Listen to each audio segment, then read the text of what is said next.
Well, good morning, everybody. If you don't know me, my name is Jake, and today is one of my favorite days of the year. And I don't know what it is, ever since I was a little kid, something about February 12th just has always brought a lot of joy to my heart. No, it's because it's Super Bowl Sunday. And it is a perfect combination of two of God's greatest gifts to humans, food and football. It's like it's a second Thanksgiving, but instead of arguing about politics, we get to argue about the morality of the halftime show. It's also the perfect opportunity to fight against some seasonal depression by watching some advertisements for things that will fill the void for sure. And lastly, for those of us who have, suppressed anger issues, we get the perfect excuse to yell at the TV and just scream at millionaires playing a game who can surely hear us from 1,000 miles away. But don't worry, guys, any foul language that you use tonight will surely be excused by your wife, just as long as you bring her some roses and a trip to Brewburger Tuesday, because it's Valentine's Day, ha ha ha ha, you get it, because you don't want to upset the missus, but then you get to make up for it. I like explaining my jokes because in general, I don't think people understand me. My wife can attest to that. And so when it comes to wanting to be funny, I have to make sure that people understand. But all jokes and possible convictions aside, one thing that intrigues me about the Super Bowl is the amount of bets and predictions that occur beforehand. I can't imagine to begin the amount of money that, myself, no, I don't. But, people in the room might have placed on this show, on this game that's going to be played, or the hundreds of articles, shows, or podcasts predicting the scoring lines, margins, and other statistics. And while I think the Super Bowl and events surrounding it are super enjoyable, like it actually is probably one of my favorite days of the year, I think parts of it are reflective of a larger problem in the human condition. We love to be pleased. We love to predict, and we love to be right. Much like the analysts who are dying to say that they got the final score right come Monday morning, we like to do the same thing regarding God. We make this book, whether it's Revelation or the Bible in general, about predicting the future or about being on the right theological side, rather than simply taking it in for what it is. So today we're going to be reading Revelation 10, where John gives his readers a reminder of what's going on before continuing on to the rest of his vision or what's been revealed to him. And so, if you go back one slide, sorry, this is just helpful. So, this is something that I stole from Will's slides from last week. But we're in the middle of a 7 trumpet section, and so you see that little intermission thing? That's going to be where we are today. So in general, John, after going from set of 4, set of 2 is now in an interlude and just kind of giving the listeners or the readers a reminder of where they're at. So let's read Revelation 10. Then I saw another mighty angel coming down from heaven. He was robed in a cloud, with a rainbow above his head. His face was like the sun, and his legs were like fiery pillars. He was holding a little scroll, which lay open in his hand. He planted his right foot on the sea and his left foot on the land. And he gave a loud shout, like the roar of a lion. And when he shouted, the voices of 7 thunders spoke. And when the 7 thunders spoke, I was about to write. But I heard a voice from heaven say, "Seal up what the 7 thunders have said, and do not write it down." Then the angel I had seen standing on the sea and on the land raised his right hand to heaven. And he swore by him who lives forever and ever, who created the heavens and all that is in them, the earth and all that is in it, and the sea and all that is in it, and said, "There will be no more delay." But in the days when the 7th angel is about to sound his trumpet, the mystery of God will be accomplished, just as he announced to his servants, the prophets. Then the voice that I heard from heaven spoke to me once more. Go, take the scroll that lies open in the hand of the angel who is standing on the sea and the land. So I went to the angel and asked him to give me the little scroll. He said to me, take it and eat it. I will turn your stomach sour, but in your mouth it will be sweet as honey. I took the scroll from the angel's hand and ate it. It tasted as sweet as honey in my mouth, but when I had eaten it, my stomach turned sour. Then I was told, you must prophesy again about many peoples, nations, languages, and kings. So I'm just going to cut to the chase. I'm convinced that this angel gave John a Sour Patch Kid. First it's sour, then it's sweet. No, but there's a lot of weird stuff in here. So today we're going to try to break it down under this mighty angel, the mystery of God, and eating scrolls. So let's jump in. First, let's look to the mighty angel. We're going to read it again, verses 1 through 3. Then I saw another mighty angel coming down from heaven. He was robed in a cloud with a rainbow above his head. His face was like the sun, and his legs were like fiery pillars. He was holding a little scroll which lay open in his hand. He planted his right foot on the sea and his left foot on the land. He gave a shout like the roar of a lion. So the first thing we see about this angel is that he's coming down from heaven. See, the previous scenes that we just were in Revelation take place in heaven, and John is indicating to the listeners and readers that this present scene is now going to be concerning earth. And he goes on to describe the angel's appearance. The angel is robed in a cloud with a rainbow above his head, and his face shines like the sun with fiery pillars for legs. Now we could just simply glance over this and think, okay, John is describing this awesome, glorious angel. But there seems to be a little bit more to it. If you've been with us in the Revelation series or were an original listener here of this letter, you would notice that some of this description feels familiar. Specifically, the rainbow that's above the angel's head and the cloud surrounding it should remind us of the description of God on his throne in chapter 4. Further, the angel's face and legs being like the sun and fiery pillars recalls imagery used by John to describe Christ in the first chapter of Revelation, where John says that Christ's face shone like the sun in all its brilliance. And he goes on to describe Christ's legs as being bronze-like or fiery. And with all these descriptions of this mighty angel being similar to God on his throne and to Christ, some have associated this angel to be Christ himself. However, I don't think that's the case. It seems like this is most likely just simply an angel, but the readers, or us, should clearly pick up on the fact that there are echoes that associate this angel with the power of God, with the authority of Christ. In other words, while this angel is most likely not Christ himself, the depiction of the angel indicates that his message comes with the direct authority of Christ. Therefore, we should pay close attention to what the angel comes with, a little scroll. But before we discuss that little scroll, we need to go on to a few other things. But keep that in your head. The little scroll is going to be the main emphasis. The second thing we notice about the angel is in verse 2. That says that his feet are planted with one on the sea and one on the land. Now, this is repeated a few more times in the text. And as Gordon Fee notes, since this phenomenon is repeated 2 more times in verses 5 and 8, one must assume that such repetition indicates a measure of significance. Namely, it seems to be in direct contrast of the 2 beasts mentioned later in Revelation. Now, these beasts, it might be a bit of a spoiler, but they seem to represent Babylon, or the generalized empires that we've discussed so far in this series, the powers that serve the powers of evil.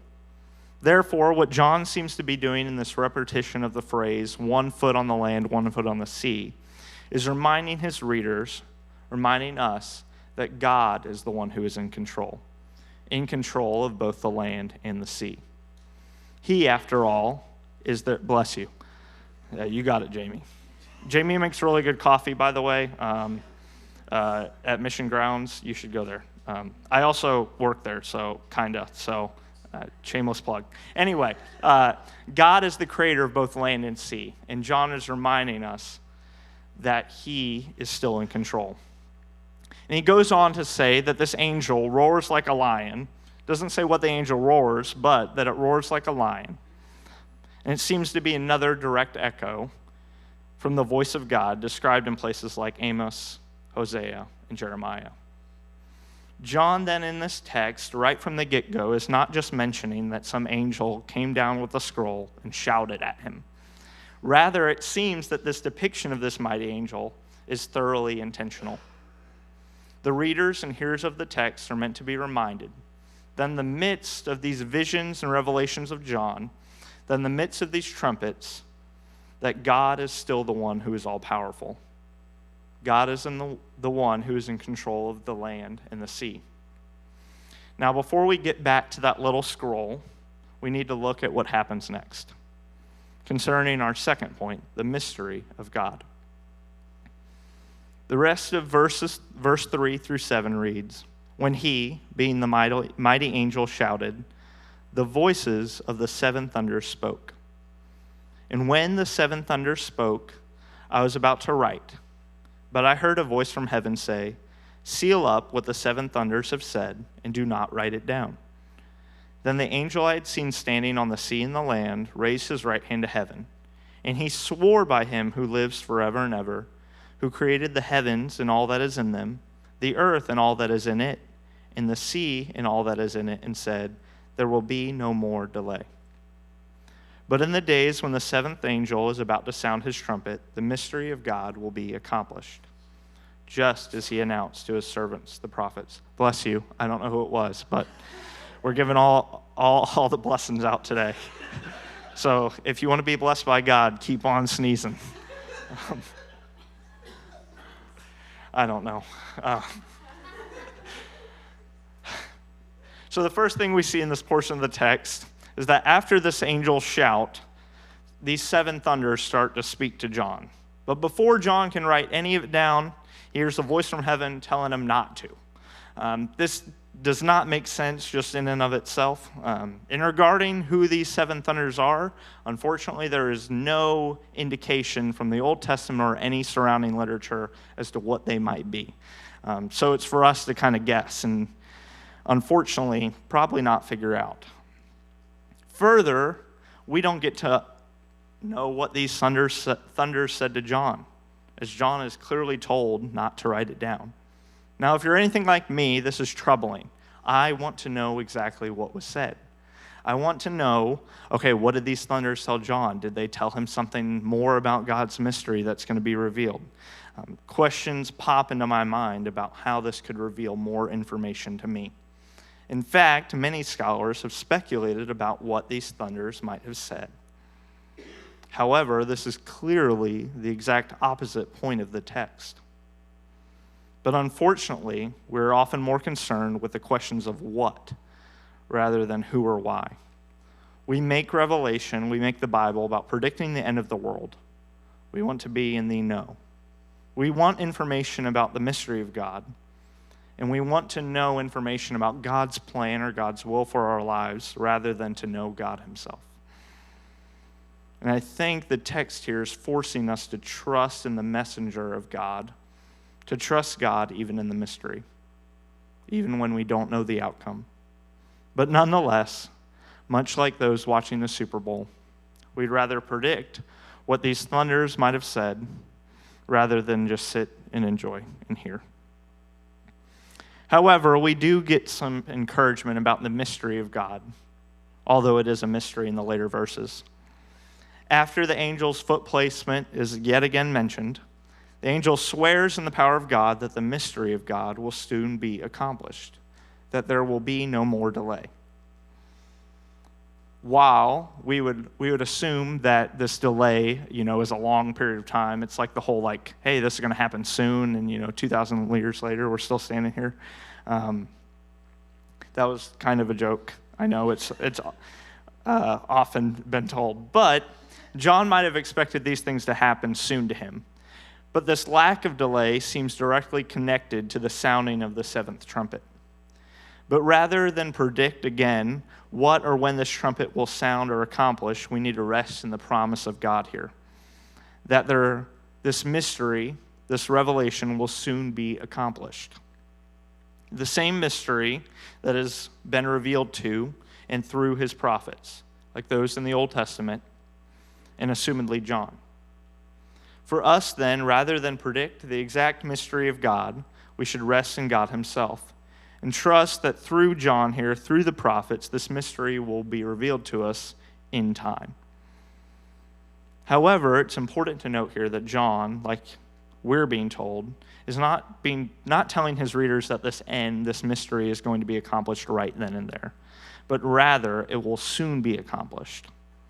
And if we want to know how that will occur, or the outcome of it, we should keep on going. So point 3, eating scrolls.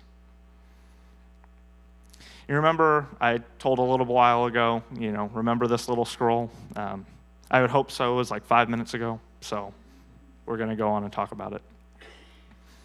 Verses 8 through 11 read, "Then the voice that I heard from heaven spoke to me once more. Go take the scroll that lies open in the hand of the angel who is standing on the sea and on the land." So I went to the angel and asked him to give me the little scroll. He said to me, "Take and eat it.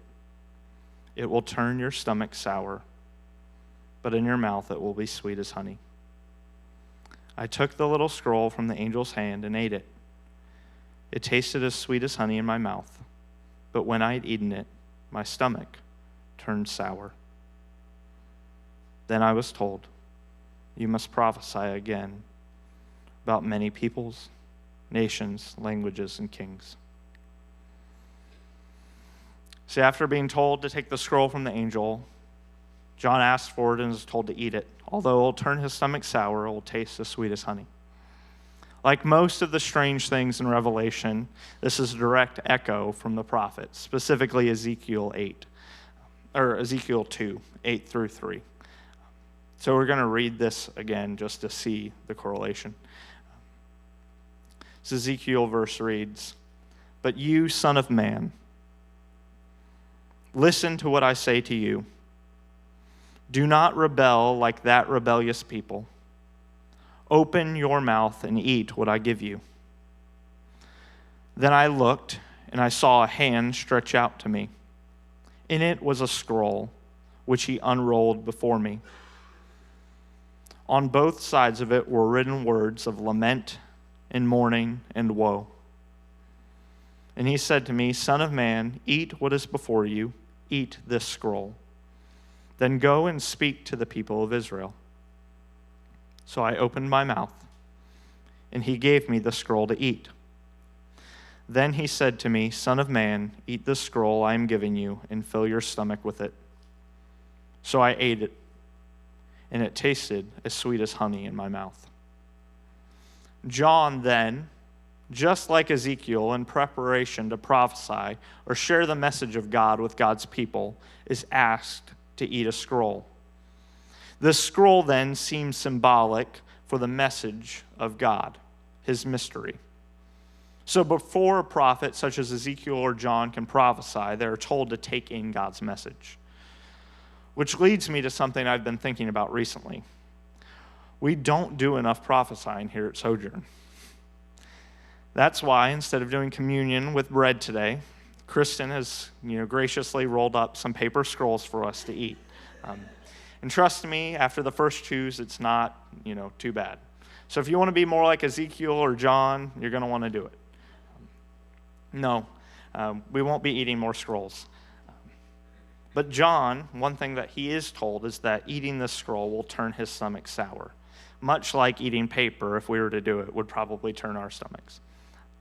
But like Ezekiel, the scroll will taste sweet as honey. And it happens exactly so. So what does this mean for the scroll to taste sweet but also turn sour in our stomachs? Many, they'll read this verse, and in doing research for the sermon, I would see most applications is, hey, when we read God's word, sometimes it's convicting, sometimes it's sour. but other times it'll bring joy, it'll bring sweetness to us. And while I do think that is true about the Word of God, I don't think that's John's intention here. I think the interpretation is found directly in what John is told in verse 11, that he, being John, after tasting this scroll, must prophesy again about many peoples, nations, languages, and kings.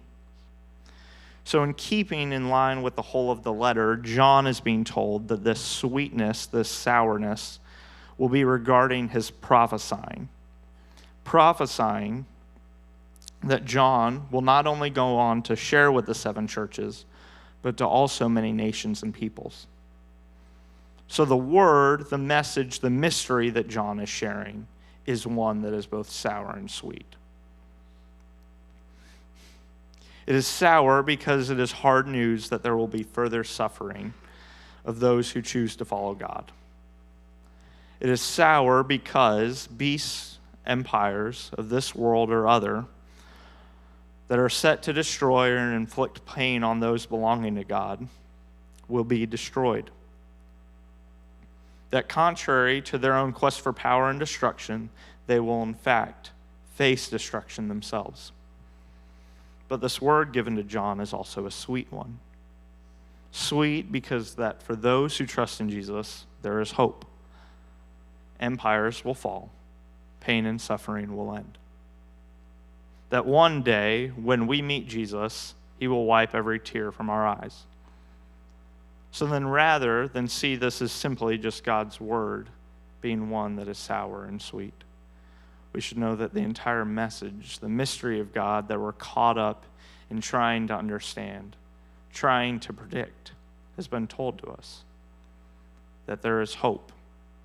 Hope amidst the suffering. See, the reason I think we're consistently trying to distract ourselves on days like today or others with things like buffalo wings or advertisements, Instagram, work, objects, or routines, is we don't trust that Jesus is going to come through. We don't trust that he will satisfy our desires. We, like John, see the sourness to this life. And we try to chase anything that will make it sweet again. And if we're not distracting ourselves or filling up on the empire, we're caught up in, predicting the mystery of God, predicting that it's all going to be right. Because we're restless. We can't rest unless we know exactly what's going to happen. And I get it. There's a lot of pain in this room, a lot of pain in this life. And it's easy to fill up on the way of the world, right? Especially now, there's so many ways. Like I listed at the beginning, 100 different ways in which we try to fill up just on today alone. We have wounds that run deep. We miss those we've lost, and we're downright scared of the uncertainty of the future. But we have a king who knows you. He knows your longings. He knows your pain. And not only did he die to bring you complete salvation, he is coming back. Coming back to wipe every tear from your eye, and will meet you one day, and is making all things new. I had a cool moment yesterday as I was finishing up this conclusion in a coffee shop. I was listening to my own music with my headphones, and I got caught up in thinking about meeting Jesus one day. I think, like many of the people in this room, that seems to be a pretty cool moment that we'll get one day. My favorite song in the world is a song called No Hard Feelings by this band called the Avett Brothers. And my favorite line in this song, it says, "Run into the Savior true and shake hands laughing." Anyway, when I pulled out my headphones because I was just, crying unashamedly at the thought of meeting Jesus in this coffee shop. And as I pulled out my headphones, that song and that line was playing through the coffee shop speakers. And in that moment, I was reminded that one day we will meet Jesus. and hopefully laugh a little bit with them too. And I think that was just a moment of me being able to see, all right, I am seen by God. And I wanted y'all to know that he sees you too. And I think Jesus knew that we'd have a hard time remembering the trust. He knew that we would run to other things to place our trust in. And I think that's why he gave us a meal that we take every week to remind ourselves to rest in him. To remind ourselves, to remind each other of who Christ is and why we can indeed trust him. So today, when we come to the table, remember Jesus. Despite any of the distractions, the pain surrounding you, the temptation to run to whatever it is, remember Jesus. Remember that even though this life indeed sometimes is sour, that sweeter than any pain is our risen King. So come to the table today and go back to your seats, and we'll all partake together.